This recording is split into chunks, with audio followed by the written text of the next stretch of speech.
Welcome back to our YouTube channel. मैं हूं जवेरिया सिद्दीकी और मेरे साथ हैं और मैं हूं फैसल हरल। जब जब बात हो ट्रेनों की, और जब जब रेलवे बात की। हो रेलवे की, तो हम भी बहुत एक्साइटेड हो जाते हैं और हमारी हमारी जो ऑडियंस है वो भी एक्साइटेड हो जाती है। भाई रेलवे की गेम है सारी कनेक्टिविटी की। और मुझे समझ नहीं आता है कि रेलवे एक यानी कि जगह को क्या से क्या बना दे, क्योंकि वीडियो का टाइटल भी है how railway build India.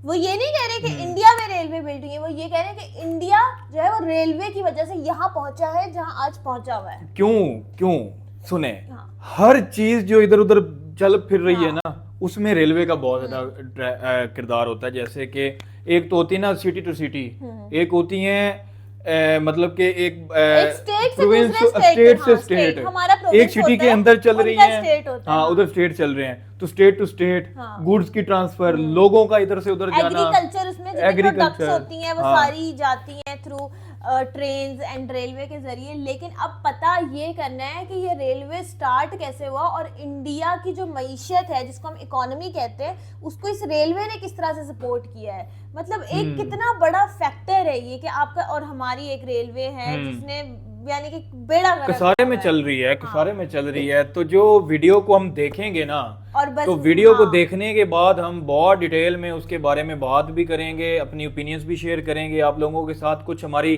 Chit chat भी चलेगी, कुछ क्वेश्चन आंसर भी चलेंगे। तो आपने वीडियो को जो है सारी ओपिनियन वो लास्ट एंड तक देखना है, और एंड तक, क्योंकि आप लोगों ने भी इस वीडियो को समझना है और हम लोगों ने भी समझना है, और समझने के बाद जो है हम बात करेंगे। हम बात करेंगे और फिर आप जो अपनी बात होगी वो आप कमेंट सेक्शन में कर लेना। वीडियो ओरिजिनल वीडियो का लिंक होगा वो डिस्क्रिप्शन में होगा, आप ओरिजिनल वीडियो को भी जाके जरूर देखें, चैनल को सब्सक्राइब करें और हमारे चैनल को भी सब्सक्राइब कर लें। तो जल्दी से कर लेते हैं वीडियो को शुरू, और जो बात होगी ना हमारी वो एंड में होगी।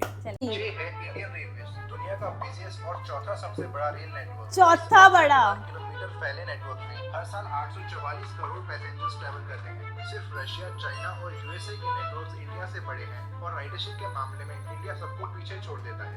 इंडियन रेलवेज ने हमेशा से ही एक इम्पोर्टेंट रोल प्ले किया है देश को आपस में जोड़ने के लिए। ये सिस्टम इतना बड़ा है कि इसे ऑपरेट और मेंटेन करने के लिए 12.5 लाख कर्मचारी काम करते हैं। 12.5 लाख फैक्ट्स हैं इंडियन रेलवेज के बारे में, जैसे कि ये।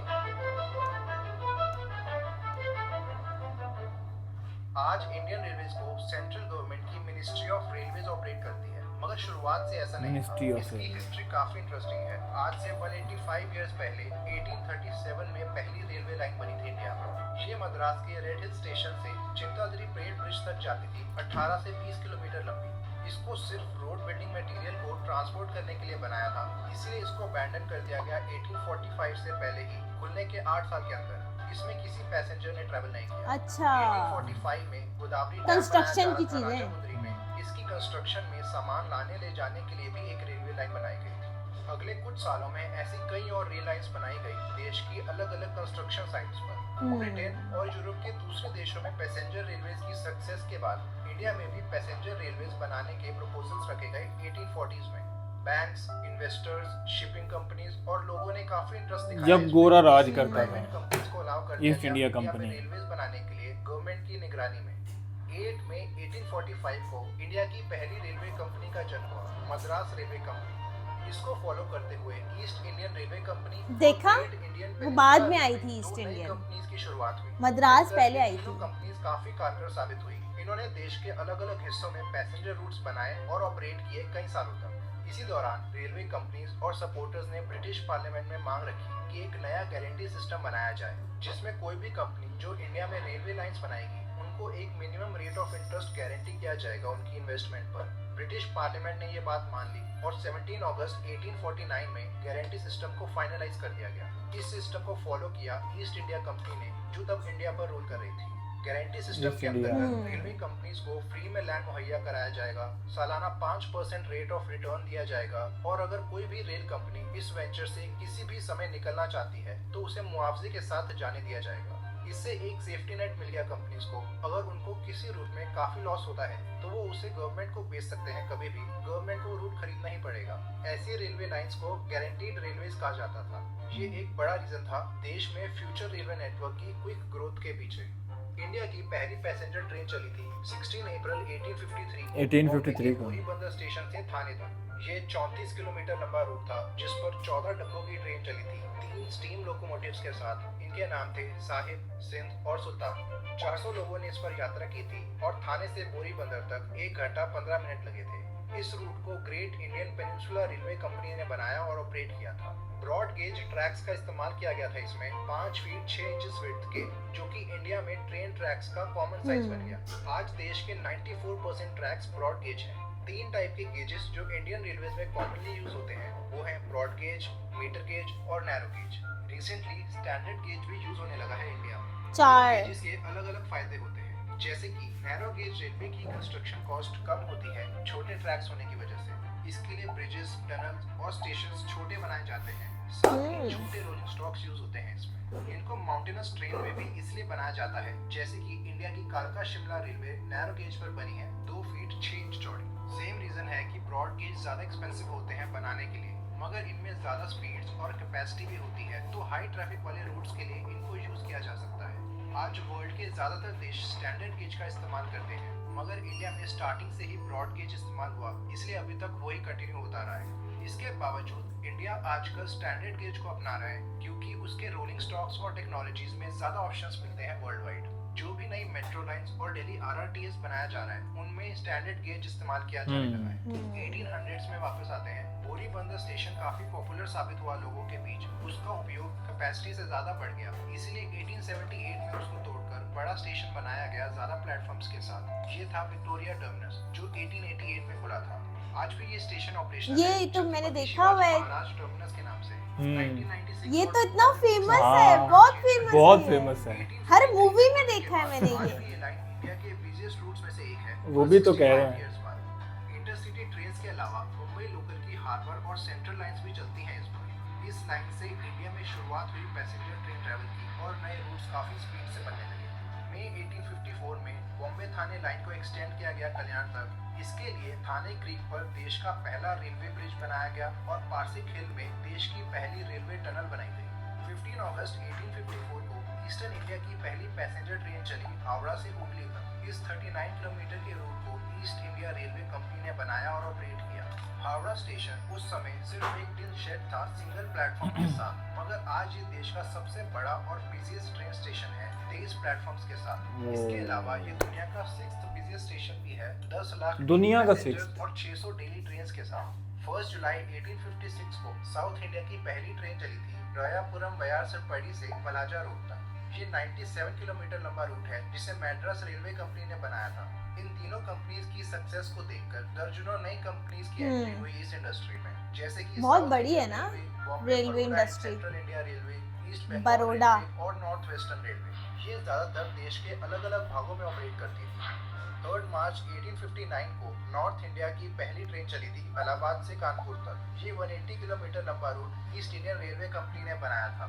1861 में चर्च गेट स्टेशन खुला बॉम्बे में, बॉम्बे थाने लाइन खुलने के लगभग 8 साल बाद। ये सिटी का दूसरा टर्मिनस बन गया, जिसे नॉर्दर्न और वेस्टर्न इंडिया की ट्रेन्स के लिए इस्तेमाल किया जाने लगा। Bombay, Baroda and central India railway company ने इसे बनाया था, जो कि दूसरी कंपनी बन गई सिटी में रेलवे लाइंस बनाने वाली। मई 1861 में कराची कोटरी सेक्शन खुला था सिंध रेलवे का। कराची कोटरी था नॉर्थ वेस्टर्न तब रीजन में, जो कि 2 बाद मुल्क में नहीं थे हाँ। ना, तो कराची 1 अगस्त 1864 को आज से 158 साल पहले डेली जंक्शन स्टेशन बनाया गया चांदनी चौक के पास। ये दिल्ली का पहला स्टेशन ये भी मैंने देखा हुआ है पहली वीडियोस ट्रेन आई में। इसमें 2 साल बाद 1866 में इलाहाबाद में यमुना ब्रिज कंप्लीट होने के बाद। इससे पहले इलाहाबाद में ट्रेन के कोचेस को फेरीज में लोड करके रिवर क्रॉस करवाई जाती थी। ब्रिज खुलने के बाद ट्रेन दिल्ली जंक्शन से हावड़ा जंक्शन तक डायरेक्टली जा सकती थी, 1530 किलोमीटर ट्रैवल करके। ईस्ट इंडियन रेलवे कंपनी ने बनाया था पूरे रूट को।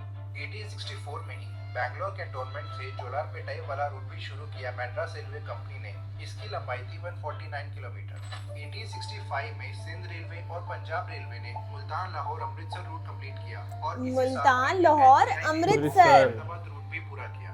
कैलकाटा दिल्ली लाइन और इलाहाबाद जबलपुर लाइन खुलने के बाद 1867 में लेकिन ब्रिटिश इंडिया तब यही था। इंडियन पेनिनसुला रेलवे के साथ, जिससे अब पैसेंजर्स हावड़ा से बॉम्बे ब्रिटिश इंडिया बोला जाता था। 1867 में विरार से बॉम्बे बैकवे तक लोकल ट्रेन शुरू हुई। बॉम्बे बैकवे एक स्टेशन था जो कि आज के मरीन लाइन स्टेशन के पास पड़ता था। उसी साल एक और इम्पोर्टेंट स्टेशन खुला, लखनऊ स्टेशन। अब इस स्टेशन का नाम लखनऊ चारबाग स्टेशन है। ये ऊध एंड रोहिलखंड रेलवे कंपनी का हेडक्वार्टर था। इंडियन ब्रांच रेलवे कंपनी ने लखनऊ कानपुर लाइन बनाई 70 किलोमीटर लंबी। 5 साल बाद 1872 में इस कंपनी को ऊध एंड रोहिलखंड रेलवे में मर्ज कर दिया गया। Calcutta and south eastern railway company ने काफी लॉसेस सफर किए थे शेरडा कैनिंग लाइन पर फ्लड्स और दूसरी प्रॉब्लम्स की वजह से। इसलिए इन्होंने 1868 में गवर्नमेंट को लाइन बेच दी अपनी कैपिटल कॉस्ट को रिकवर करने के लिए। कंपनी डिसॉल्व हो गई 1870 में। ये देश में पहली ऐसी रेलवे लाइन बन गई जिसे गवर्नमेंट ने टेक ओवर कर लिया हो गारंटीड सिस्टम के अंतर्गत। अगले ही साल 1869 से गवर्नमेंट ने धीरे धीरे गारंटी सिस्टम से दूर जाना शुरू किया। 1870 तक इंडिया में लगभग 6400 किलोमीटर के ट्रेन ट्रैक्स बिछा दिए गए थे। यानी पहली पैसेंजर सर्विस शुरू होने के सिर्फ 17 साल के अंदर देश में 6400 इतनी ज्यादा हो गए थे। अगर एवरेज निकालें तो इतने ज्यादा लगभग 376 किलोमीटर के ट्रैक्स हर साल बने थे। ये फिगर 376। इनमें से ईस्ट इंडियन रेलवे का सबसे बड़ा शेयर था, जाहिर लगभग सी बात। 2172 किलोमीटर ट्रैक्स के साथ। Great Indian peninsula railway 1408 kilometre, Madras railway 1094 kilometre, Sindh and Punjab railway 644 kilometre, Bombay Baroda and central India railway 482 kilometre, great southern railway 274 kilometre और ईस्ट बंगाल रेलवे 185 किलोमीटर। 1869 से 1881 तक गवर्नमेंट ने रेलवे कंस्ट्रक्शन का कंट्रोल ले लिया एक्सटर्नल कॉन्ट्रैक्टर से और एक्सपेंशन की स्पीड बढ़ाई ताकि फैमिन वाले एरियाज में ज्यादा मदद पहुंचाई जा सके। उस साल पूरे देश में भयंकर ड्रॉट आया था। इससे 1880 तक नेटवर्क की टोटल लेंथ 14,484 किलोमीटर पहुंच गई। यानी सिर्फ 10 साल में 8,084 किलोमीटर के नए ट्रैक्स बिछाए गए थे देश में। 3 major port cities Bombay, Madras और कैलकाटा से कई लाइंस इंटरनल एरिया से भी कनेक्ट की गई। 1870 में सिंध, पंजाब एंड दिल्ली रेलवे को बनाया गया। Sindh railway, Indus steam flotilla, Punjab railway और दिल्ली रेलवे कंपनीज को आपस में मर्ज करके इसको Sindh railway companies amalgamation act 1869 को पास करके मर्ज किया गया। इससे कराची से मुल्तान और लाहौर का रूट एक ही कंपनी में आ गया और आगे दिल्ली तक का रूट अंडर कंस्ट्रक्शन था उस टाइम। 24 फरवरी 1873 को इंडिया की पहली ट्रैम खुली कैलकाटा में शेरडा और आर्मीनियन घाट के बीच। इसका डिस्टेंस 3.8 किलोमीटर था। अगले साल 9 मई 1874 को बॉम्बे में ट्रैम्स चलनी शुरू हुई, कोलाबा से परेल तक। बहुत पुरानी हिस्ट्री चल रही है। 1880 में दार्जिलिंग स्टीम ट्रैमवे की शुरुआत हुई सिलीगुड़ी से कुर्सियोंग के बीच। इसको मुझे तो मजा आ रहा है सुनने में। मैं खुद बहुत दार्जिलिंग हिमालयन रेलवे एंजॉय कर रहा हूं। करती है मोस्टली NH 110 के साथ। इसकी लंबाई 88 किलोमीटर है और इसको नैरो गेज पर ऑपरेट किया जाता है। इसे यूनेस्को ने वर्ल्ड हेरिटेज स्टेटस का दर्जा दिया। वर्ल्ड हेरिटेज एशिया की ऐसी पहली रेलवे लाइन बन गई जिसको ये ऑनर दिया गया हो। जनवरी 1886 में सिंध, पंजाब एंड दिल्ली रेलवे के कॉन्ट्रैक्ट सबसे मजे के पार्ट ये वाले होते हैं जहाँ पे दोनों तरफ गवर्नमेंट को, जिसने इसको और कई और रेलवे कंपनीज को मर्ज करके north western state railway company बना दी। इनमें इंडस वैली स्टेट रेलवे और पंजाब नॉर्दर्न स्टेट रेलवे भी शामिल थी। आगे चलते हैं। 1890s में नई पैसेंजर एमिनिटीज इंट्रोड्यूस की गई ट्रेन्स में, जैसे टॉयलेट्स, गैस लैंप्स और इलेक्ट्रिक लाइटिंग। इस समय तक रेलवेज की पॉपुलैरिटी काफी बढ़ चुकी थी। अब आगे आगे मॉल बनने लगा है। 4th क्लास कोचेस बनाए गए थे ट्रेन्स के लिए। 4th क्लास 1895 कोचेस में पहली बार एक स्टीम लोकोमोटिव को पूरी तरह से इंडिया में मैन्युफैक्चर किया गया था। ये थी F734 लोकोमोटिव, जिसको राजपुताना मालवा रेलवे के अजमेर वर्कशॉप में बनाया गया था। इसके अगले साल इंडिया ने अपने एक्सपर्ट्स और इक्विपमेंट्स को युगांडा रेलवे की कंस्ट्रक्शन में हेल्प करने के लिए भेजा था। 1900 आते आते रेलवे की पॉपुलैरिटी इंडिया में आसमान छूने लगी थी। रूट्स की लेंथ और ट्रेन्स की फ्रीक्वेंसी काफी स्पीड से बढ़ रही थी, जिससे और ज्यादा लोग रेलवेज पर डिपेंड करने लगे इंटरसिटी और सबर्बन ट्रैवल के लिए। फरवरी 1900 में 3 किलोमीटर लंबा अपर सोन ब्रिज बनाया गया बिहार में। ये इंडिया का लॉन्गेस्ट ब्रिज था और ऐसा रहा अगले 65 सालों तक, जब 1965 में एक रोड ब्रिज बनाया गया इसके पैरेलल में। मार्च 1900 में डून रेलवे का स्ट्रेच खुला हरिद्वार से देहरादून तक। इसकी लंबाई 52 किलोमीटर है और इसे ऊध एंड रोहिलखंड रेलवे ने बनाया था। इस लाइन को आगे मसूरी तक एक्सटेंड करने का प्लान था। कंस्ट्रक्शन भी शुरू हो गई थी, मगर वो कभी पूरा नहीं हो पाया। 1900 के अंत तक इंडिया में टोटल 40,000 किलोमीटर के ट्रैक्स थे। सालों की कंस्ट्रक्शन और फाइनेंशियल इन्वेस्टमेंट्स के बाद फाइनली रेलवेज ने प्रॉफिट कमाना शुरू किया। इतने अरसे बाद ऐसे ही होता है ना, इसी दौरान टाइम लगता है। इंटरवेंशन तेजी से बढ़ रही थी इंडस्ट्री में। 1907 तक गवर्नमेंट ने सारी मेजर लाइंस को खरीद लिया और उन्हें लीज करने लग गई प्राइवेट ऑपरेटर्स को। रेलवे बोर्ड को 1901 में एस्टैब्लिश किया गया, जिसमें एक गवर्नमेंट ऑफिशियल, एक इंग्लिश रेलवे मैनेजर और एक रेलवे कंपनी का एजेंट शामिल था। 1905 में बोर्ड को और पावर्स दी गई। ये साइज और प्रोमिनेंस में काफी ग्रो करने लग गया, जिससे रेलवे सेंट्रलाइज मैनेजमेंट के प्रति अग्रसर होने लगी। मेजर कंपनीज जैसे ग्रेट इंडियन पेनिनसुला रेलवे और ईस्ट इंडियन रेलवेज को भी नेशनलाइज कर दिया गया 1925 तक। वर्ल्ड वॉर 1 ने देश में रेल डेवलपमेंट पर काफी हद तक रोक लगा दी। फैक्ट्रीज को वॉर के लिए वेपन्स और मशीन्स बनाने के लिए डाइवर्ट कर दिया गया। इस हद तक रेलवेज को इग्नोर किया गया कि वॉर खत्म होने के बाद नेटवर्क का काफी पार्ट बहुत बुरी हालत में था, जिसमें कई सर्विसेज को रिस्ट्रिक्ट या डाउनग्रेड कर दिया गया। इसमें मेजर इन्वेस्टमेंट की जरूरत थी, इसलिए रेलवे फाइनेंसेस को जनरल बजट से अलग कर दिया गया। 1924 में रेलवे को पहला डिविडेंड मिला, अगले साल 1925 में। अर्बन ट्रांजिट की बात करें तो 1902 में कैलकाटा की ट्रैम्स को अपग्रेड किया गया। पहली बार इलेक्ट्रिक ट्रैम्स इस्तेमाल की जाने लगी यहाँ, जिससे स्पीड और एफिशिएंसी इंप्रूव हुई। टोटल सिस्टम की लेंथ 30 किलोमीटर थी।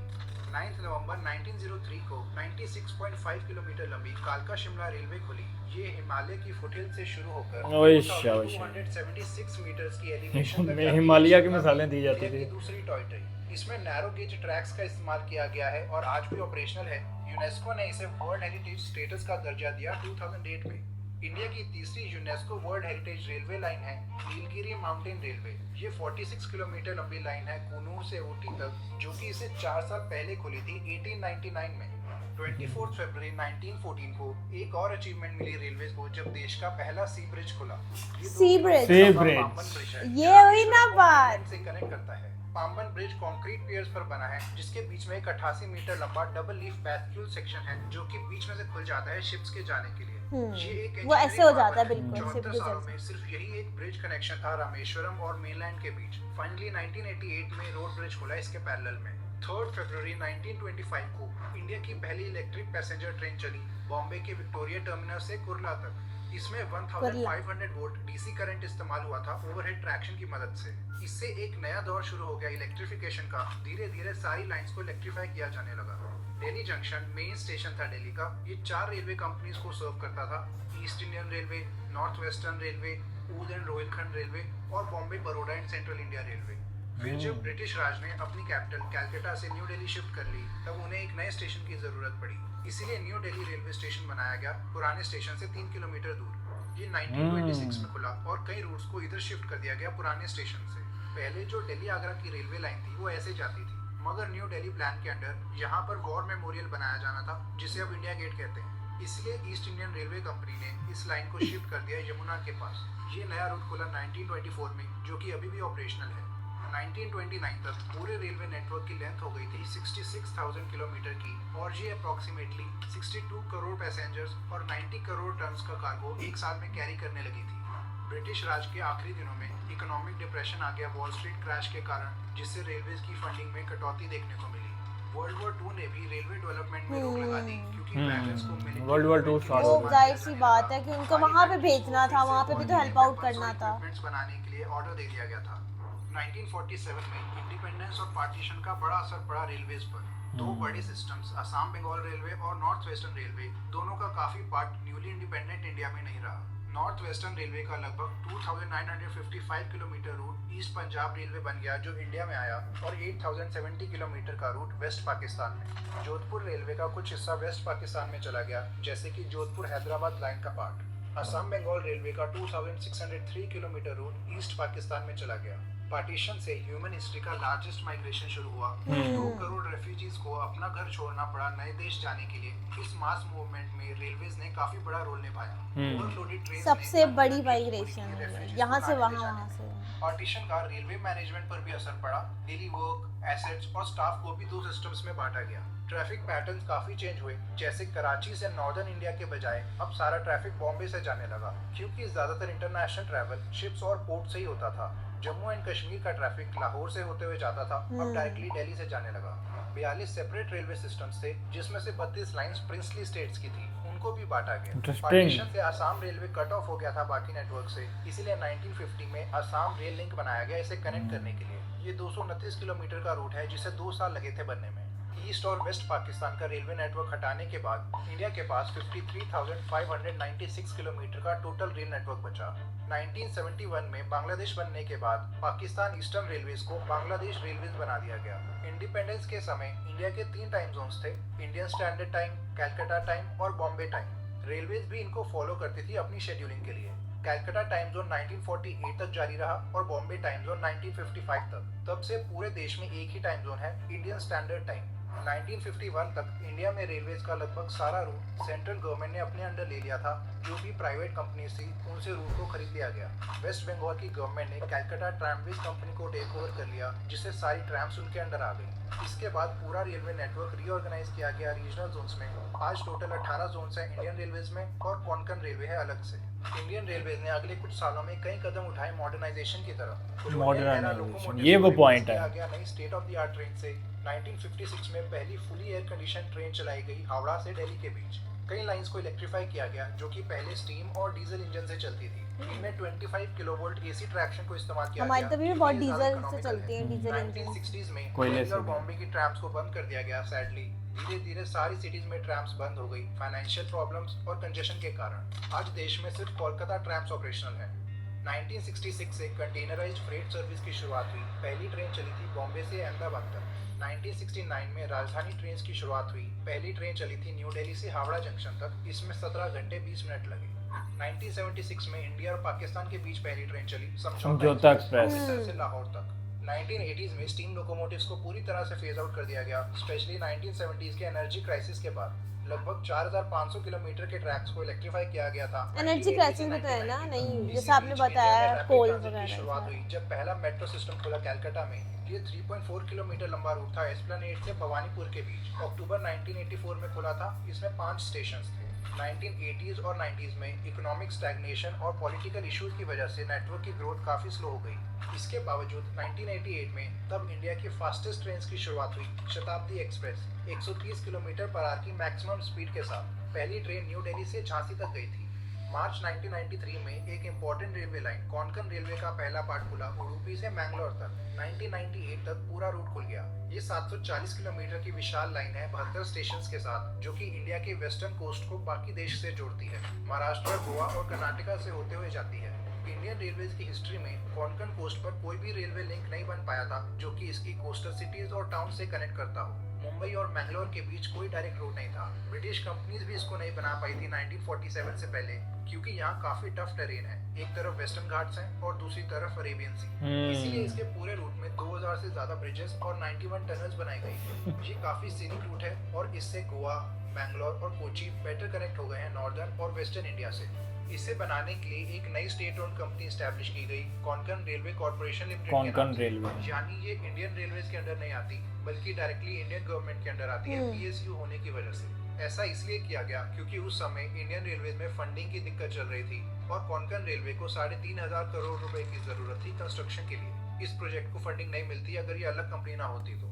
कंप्यूटर्स के इंट्रोडक्शन से रेलवेज और एफिशिएंट और मॉडर्नाइज हो गई। इंडियन रेलवेज का पैसेंजर रिजर्वेशन सिस्टम 1985 में लॉन्च हुआ था, जिससे पैसेंजर्स अपनी सीट्स को रिजर्व और कैंसिल कर सकते थे किसी भी ट्रेन जर्नी की किसी भी स्टेशन पर जाकर। इस सिस्टम को और एक्सपैंड किया गया पूरे देश में। इंटरनेट की एक्सप्लोसिव ग्रोथ के कारण इंडियन रेलवेज ने IRCTC सिस्टम लॉन्च किया 2002 में। पैसेंजर्स अब अपनी टिकट्स घर बैठे बैठे ऑनलाइन बुक कर सकते थे। अब आगे आगे खेल देखते जाना सकते थे, जिससे टिकट बुकिंग काफी इजी हो गई। 21st सेंचुरी की बिगिनिंग में इंडिया का रेलवे नेटवर्क पहुंच गया था 63,028 किलोमीटर तक। इंडिपेंडेंस के टाइम से 10,000 किलोमीटर ज्यादा और उतना ही जितना पार्टीशन से पहले पूरे इंडिया का था। अर्ली 2000 से मेट्रो पार्टीशन के से पहले पूरे इंडिया में जितना था वो पहुंच गया। नई मेट्रो लाइंस बनाई जा रही हैं सारी मेजर सिटीज में। 2001 में सिर्फ एक सिटी में मेट्रो थी, कोलकाता, मगर आज 15 सिटीज में मेट्रो नेटवर्क्स ऑपरेशनल हैं। 15 नेटवर्क्स में टोटल 33 लाइंस हैं 606 स्टेशंस के साथ। बहुत ज्यादा है। Lucknow metro, Hyderabad metro, 585.3 kilometre के under construction. Gurgaon, Mumbai metro आज देश में लॉन्गेस्ट रैपिड ट्रांजिट सिस्टम है 348 किलोमीटर और 255 ये किलोमीटर भी तो देखो ना, 2014 में 344 एक सिटी के अंदर इतना जितना यहाँ से इस्लामाबाद पहुंच जाएंगे, इतना तो लंबा ट्रैक है उनका। रेलवेज पर बड़े बड़े शहर हैं। अप्रैल 2016 में इंडिया की फास्टेस्ट ट्रेन की शुरुआत ये भी देखना है। Express 160 kilometre kilometre per hour की टॉप स्पीड के साथ। पहली जर्नी में ये दिल्ली से आगरा तक गई थी और आज ये झांसी तक जाती है। बस यही एक रूट ऑपरेशनल है। वैसे तो इसकी top speed 160 kilometre per hour है, मगर ऐसा सिर्फ कुछ पार्ट्स के लिए अलाउड है, इसीलिए इसकी average speed 91 kilometre per hour पड़ती है पूरे रूट में। इंडियन रेलवेज ने हमेशा से ही एक इम्पोर्टेंट रोल प्ले किया है देश में, चाहे वो लोगों को आपस में जोड़ने का काम हो या दूर दराज के एरियाज में कनेक्टिविटी पहुंचाना। ऐसे ही ये फ्यूचर में देश को और आगे ले जाने में मदद करेगी। आज वर्ल्ड का 4th largest rail network Indian railways manage करती है। 67,956 kilometre route length, 99,235 kilometre running track length और 1,26,366 किलोमीटर टोटल ट्रैक लेंथ के साथ। शताब्दी और राजधानी एक्सप्रेस बिजिएस्ट ट्रेन्स हैं जो कि बड़ी सिटीज के बीच चलती हैं। शताब्दी शॉर्ट से मीडियम डिस्टेंसेस पर चलती है और राजधानी लंबे डिस्टेंसेस पर। 23 रूट्स ऑपरेशन है शताब्दी एक्सप्रेस के। इनमें से सबसे लंबा रूट है न्यू दिल्ली से भोपाल हबीबगंज स्टेशन के बीच, 705 किलोमीटर लंबा। राजधानी एक्सप्रेस के 24 रूट्स ऑपरेशन है जो कि सारे दिल्ली और किसी दूसरी मेजर सिटी के बीच चलते हैं, इसलिए इसका नाम राजधानी रखा गया। इनमें से सबसे लंबा रूट है दिल्ली के हजरत निजामुद्दीन स्टेशन से केरला में तिरुवनंतपुरम तक, 3,149 किलोमीटर की लंबाई के साथ। इनके अलावा तेजस और वंदे भारत एक्सप्रेस ट्रेन भी इंट्रोड्यूस की गई हैं। वंदे भारत पाम्बन ब्रिज, जो कि रामेश्वरम के लिए ब्रिज बनाया गया था 1914 में, अभी उसके पैरेलल में एक नया रेल ब्रिज बनाया जा रहा है जो कि dual track state of the art bridge होगा। ये देश का पहला वर्टिकल लिफ्ट रेलवे सी ब्रिज होगा। टोटल ब्रिज 2.07 किलोमीटर लंबा होगा और इसका वर्टिकल लिफ्ट सेक्शन 63 मीटर लंबा। वर्ल्ड का हाईएस्ट रेल ब्रिज भी बनाया जा रहा है इंडिया में। ये है चिनाब रेल ब्रिज, जो कि स्टील और कंक्रीट का जो हमने देखा था ब्रिज होगा जम्मू कश्मीर में। चिनाब रिवर से 359 मीटर की हाइट पर बनाया जाएगा, दुनिया में सबसे ऊंचा, और इसकी ब्रिज लेंथ होगी 1.3 किलोमीटर। ये देखा इसके अलावा दिल्ली में regional rapid transit system RRTS बनाया जा रहा है। ये 82.1 किलोमीटर लंबा semi high speed railway route होगा दिल्ली से मेरठ तक, जिस पर ट्रेन 180 किलोमीटर पर आवर की मैक्सिमम स्पीड के साथ चलेंगी। 2 और रूट्स प्लान भी हैं दिल्ली से अलवर और दिल्ली से पानीपत के बीच। अगर कार्गो ट्रांसपोर्ट की बात करें तो देश में 2 नए डेडिकेटेड फ्रेट कॉरिडोर्स बनाए जा रहे हैं, जिसमें सिर्फ हाई कैपेसिटी फ्रेट ट्रेन चलेंगी 100 किलोमीटर पर आवर की स्पीड्स पर। पूरा रूट फ्रेट सेपरेटेड होगा, यानी कार्गो ट्रेन नहीं और minimal interruption. Eastern dedicated freight corridor 1,839 kilometre लंबा होगा लुधियाना से। कितने कॉरिडोर है, कितने प्रोजेक्ट्स हैं। Western dedicated freight corridor 1,504 kilometre लंबा होगा दादरी से JNPT तक। Eastern dedication freight corridor, western dedication, दोनों को आपस में लिंक करेगी खुर्जा में। इंडिया में बुलेट ट्रेन्स बनाने के भी प्लान्स हैं। देश का पहला proper high speed rail corridor हो जाएगा बनने के बाद। इसमें ट्रेन 320 किलोमीटर पर आवर की मैक्सिमम स्पीड पर दौड़ेगी। ये अभी वीडियो बहुत पुरानी है, अभी नई में बहुत कुछ बन गया हुआ है। 2028 तक पूरा होने की उम्मीद है। 2028 तक बनेगी। 8 किलोमीटर लंबा 12 स्टेशंस के साथ। इसके अलावा क्लाइमेट चेंज को ध्यान में रखते हुए इंडियन रेलवेज ने ग्रीनर टेक्नोलॉजीज में भी इन्वेस्ट किया है। इसका गोल है 25% टोटल एनर्जी रिन्यूएबल सोर्सेज से जनरेट करना, स्पेशली सोलर से। ट्रेन के ऊपर सोलर पैनल, ये क्या हो रहा है? देश को ही डिफाइन किया है। 150 लेवल है कांस्टेंट ग्रोथ और इनोवेशन से आज हर नागरिक इतने विशाल इतने आला दर्जे पे इलेक्ट्रीफाई कर दिया है। सबसे प्रेस्टिजियस रेलवेज में से एक है और इसको इंडियन क्राउन जूल भी कह सकते हैं। ऐसी और वीडियोस देखने के लिए सब्सक्राइब करें। धन्यवाद भाई। बहुत इस वीडियो में लेवल, बहुत लेवल और इतनी अच्छी तरह से एक्सप्लेन किया है शुरू से। जब हम कहते हैं ना, जब आप कहते हैं पूरी हिस्ट्री खोली है भाई, स्टार से 18 से जब कि ये जब पहली बनी। जब कोई भी बैठ के कहता है कि वंदे भारत है, उनके पास क्यों नहीं है, हमारे पास क्यों नहीं है, तो ये हिस्ट्री देखो कि वंदे भारत फौरन नहीं आ गई। फौरन नहीं आ गई, बहुत उन्होंने स्ट्रगल किया। कहाँ से रेलवे स्टार्ट हुई, कैसे कैसे आई, कैसे कैसे आगे बढ़े, फिर एंड पे देखो वंदे भारत, और फिर अब अंडर वाटर ट्रेन चल रही। और अब इसके क्या है, प्रोसीजर है, बहुत टाइम प्रोसीजर है, हार्ड वर्क है और टेक्नोलॉजी भी। आज फॉर एग्जांपल कि जैसे मैं एक चीज ये नोट कर रहा था कि एक वर्ड उन्होंने बोला कि इंडिया उतने किलोमीटर लेवल्स पे उस टाइम 2000 में पहुंच गया था जितने में वो पार्टीशन से पहले था। हालांकि क्या हुआ, पार्टीशन के बाद कुछ जो है पाकिस्तान की तरफ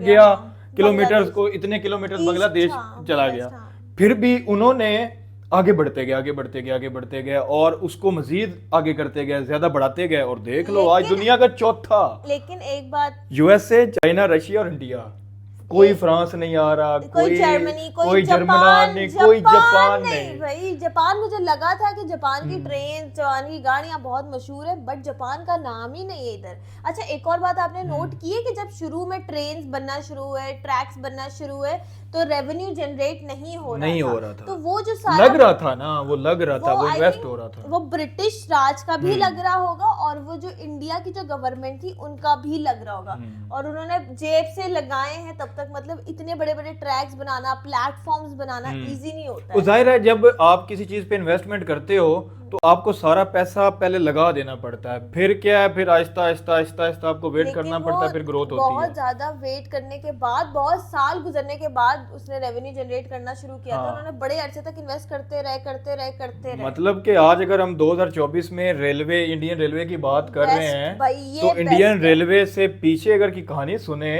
तो किस तरह, जिस तरह, मतलब ये यार एक ऐसी वीडियो हमें देखने को मिली है जिसने बहुत डिटेलिंग। तो पहले जब हम देख रहे थे हमने कहा 25 मिनट की वीडियो है, तो फिर हमने कहा यार ये 25 मिनट में देखते हैं। तो जब हमने देखना शुरू किया जिस तरह वो डिटेल्स में और पूरी एक जैसे वो क्या बोलते हैं, सारा इसने पूरी ना कुंडली खोल दी है। हाँ, वो कुंडली खोल के रख दिया हमारे जैसे समझौता एक्सप्रेस को उसने बताया कि ये किस तरह से पाकिस्तान से इंडिया जा रही है, और उसने फिर वो बताया कि बहुत सारे ऐसे हैं जो लाहौर से होते हुए, यहाँ से होते हुए अमृतसर जाती है। हाँ, तो अब वो समझौता एक्सप्रेस बंद पड़ी है, बंद पड़ी है 5-6 सालों से। वही जब ट्रेड बंद का समझौता एक्सप्रेस क्या था, यही इसी तरह ट्रेड के लिए और सामान इधर उधर ऐसे काम शाम और लोग आए जाएं, तो अभी 5-6 साल से बंद है। ये तो बहुत लेकिन अदर साइड अगर हम कंपैरिजन भी करना बहुत जरूरी है। तो बांग्लादेश में भी बहुत सारा ट्रैक गया, पाकिस्तान में भी बहुत गया, पाकिस्तान उधर ही रहा है। पाकिस्तान ने जो पीछे जो ट्रैक थे वो तो हैं, लेकिन अब पिछले दिनों भी जो है वो हादसात हुए हैं। वो हादसात तो किसी भी कंट्री से हो सकते हैं, किसी का भी हो सकते हैं। लेकिन मसला ये आया थोड़ा सा माइंड सेट का, ये कि इन्होंने कहा कि अगर हमें ऑरेंज लाइन बनवानी है या मेट्रो बनवानी है तो हम तो इस काबिल नहीं है, चाइना से बनवा लेते हैं। उन्होंने कहा अगर आज नहीं बना सकते ना तो कोई नहीं 10 साल बाद बनाएंगे, बना अपनी लेंगे। हाँ, ये उन्होंने कहा, ये फर्क है वो। लेकिन उन्होंने कोशिश रही है, उन्होंने कभी वो कुछ बना रहे हैं, कभी काम करते रहे, करते रहे। उन्होंने अपनी चीजें खुद बना ली। और फिर एक और बीच में बात बड़ी आ रही थी कि 356 किलोमीटर मतलब के सिटी के अंदर मिसाल के तौर की बात है, तो यहाँ पे तो 356 किलोमीटर से लाहौर से जो है वो इस्लामाबाद चला जाएगा। और लाहौर से इस्लामाबाद का ट्रैक अगर देखे तो इसमें वो एक सिटी कवर कर रहा है। मतलब इसमें तुम्हारे कोई तकरीबन 100 एक सिटी कवर हो जाए। मेरी बात सुने, इंडिया का रकबा बहुत ज्यादा है, इंडिया बहुत बड़ा है, तो वो उसको कवर करना नहीं। आप मुझे फिर भी अंदाजा लगाया कितने सिटीज में उन्होंने खोल दिया रेलवे सिस्टम। यहीं पे अगर कोई बेकार लीडर्स होते कितना बुरा हो सकता था, क्योंकि इतने बड़े दूर दूर स्टेट्स हैं, उनको मिलाना, कनेक्टिविटी क्रिएट करना, इधर से चीजें जा रही है, उधर से चीजें आ रही हैं, वो सारा ज्वाइन करना, ये अच्छे लीडर्स का ही होता है, अच्छे ऑफिशियल्स का होता है, और ये इन्होंने कर दिया। ये बहुत टफ जॉब है, ट्रस्ट मी, जब मैं कह रही हूँ ना कि आप इतने जो स्टेट्स बड़े बड़े हैं, शहर इतने बड़े बड़े, एक जगह से दूसरी जगह ट्रैक डालना या फिर ये सारा कुछ करना, ये इतना इजी नहीं है, बहुत टफ जॉब है जो उन्होंने किया। हमारा फिर इजी है, कंपैरेटिवली हमारा बहुत इजी है, लेकिन फिर भी नहीं करते हैं। अच्छा, अब आ गई बात कि वो कनेक्टिविटी और रेलवे का और ये लोगों का एक दूसरे का सफर में मुल्क की तरक्की कहाँ पे कर रही है? भाई बहुत बहुत तेजी से तरक्की हो रही है। भाई जाहिर सी बात है, जब एक स्टेट की चीजें दूसरे स्टेट में फौरन पहुंचेगी। वंदे भारत है, अब तो वो कह रहे हैं, वो भी आ रही है ना उनकी, कौन सी वो ट्रेन है, बुलेट ट्रेन 2028 तक बुलेट ट्रेन आ जाएगी। और बुलेट ट्रेन की रफ्तार आपको पता है, ऐसे चीजें जाएंगी तो ऐसे पहुंचेगी। मतलब कि ये चीजें पहले ना हम यूएस से चाइना में चीजें देखा करते थे, वाकई जो है ना ये कंट्रीज ने बड़ी आग लगाई हुई है।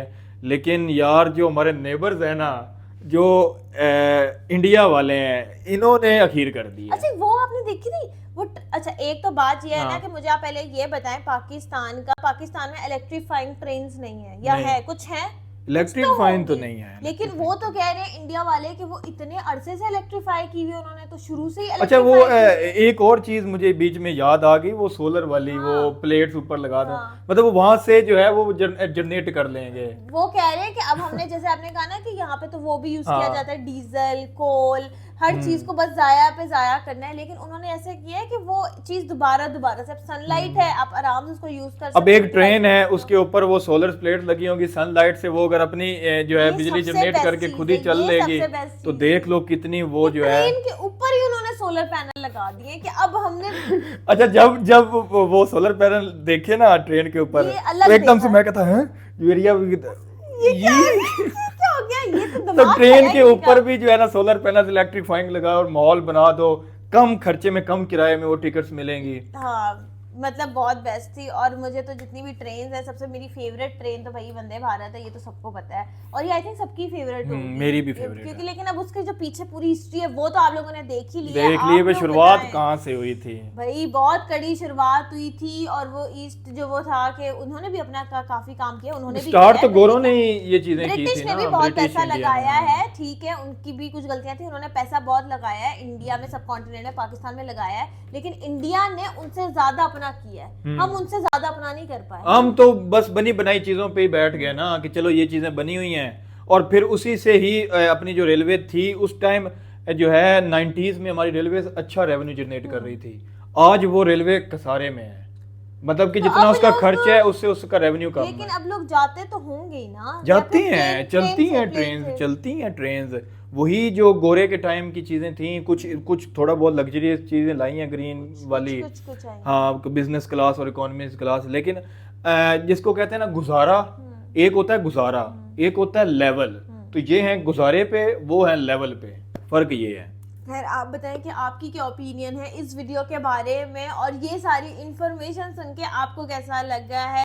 पाकिस्तान के लोग भी बता सकते हैं, इंडिया के लोग भी बता सकते हैं और बांग्लादेश के भी बता सकते हैं, क्योंकि ये सब हम सब की बात हो रही थी भाई, ये पूरे सब कॉन्टिनेंट की बात हो रही थी। और पूरा यानी कि जब वो ट्रैक्स भी बता रहे थे ना कि लाहौर से अमृतसर में कहती थी हाँ मुझे पता है, तो वो चीजें ऐसे कनेक्टिविटी आ जाती है, जैसे हमारी दिलों की कनेक्टिविटी है, जैसे बांग्लादेश के लोग हैं, जैसे इंडिया के लोग हैं, जैसे पाकिस्तान के लोग हैं, इन तीनों कंट्रीज के जो लोग हैं इनकी एक दूसरे के साथ हार्ट टू हार्ट कनेक्टिविटी है, मतलब कि मोहब्बत है, मिलना चाहते हैं एक दूसरे के साथ, जो है वो टाइम स्पेंड करना चाहते हैं, किससे कहानियां। अच्छा पाकिस्तानी क्या यार, हम पाकिस्तानी ये करते हैं, आप इंडिया एज इंडियन आप ये क्या करते हो। नहीं अब ये जो है ना यूएई में मेरे कुछ हैं फ्रेंड्स वगैरह, वो ये कहते हैं कि केरला के लोग हैं, इधर के लोग हैं, उधर के लोग हैं, और वो बड़े इजीली उनके साथ मर्ज होके रह रहे होते हैं वहां बड़े। असल में ना इंडियन, पाकिस्तानी और बांग्लादेशी, हाँ, ये बाहरी इन तीनों का अगर प्यार देखना है ना यूएई चले जाओ, यूएई चले जाओ, ऑस्ट्रेलिया, कनाडा, मतलब जो भी जितने भी कंट्रीज हैं आप उनके देख लो, तो ये कह रहे होंगे ओ पाजी आजा यार, इन्ना तिन्ना ने गोरिया ने साडे ते रूल कीता सी, हुण असीं तिन्ना मिल के नाते करांगे, और वो करते हैं, वो फुल अपनी वो ग्रज रखते हैं अंग्रेजों के एंजॉय खिलाफ, करते हैं। तो बाहर जो है ना ये तीन कंट्रियों के जो लोग हैं ना आपस में बहुत बड़ा मोहब्बत खुश करते हैं, रहते हैं, लेकिन खुश ये जो आपस में कंट्रीज में रह के ना कुछ लोगों ये कुछ नैरेटिव बिल्ड हो जाते हैं, तो वो भी आहिस्ता आहिस्ता जो है ना मोहब्बत के पैगाम से, पीस के पैगाम से वो भी चीजें बेहतर हो जाएंगी, एंजॉय करेंगे, और कभी ऐसा वक्त आएगा समझौता एक्सप्रेस दोबारा चल जाए और हम जो है वो ट्रैवल भी करें, उधर के हमारे दोस्त इधर आए, हमारे दोस्त जो उधर जाएं और एंजॉय करें। खैर आप बताएं आपको वीडियो कैसी लगी है, लाइक करें, शेयर करें, सब्सक्राइब करें, और इस वीडियो का लिंक डिस्क्रिप्शन में मौजूद है, वहां से जाके आप एक्चुअल वीडियो देख सकते हैं, उसे लाइक करें, उसे भी सब्सक्राइब करें और देखते रहें इनसाइड रिएक्शन। Take care.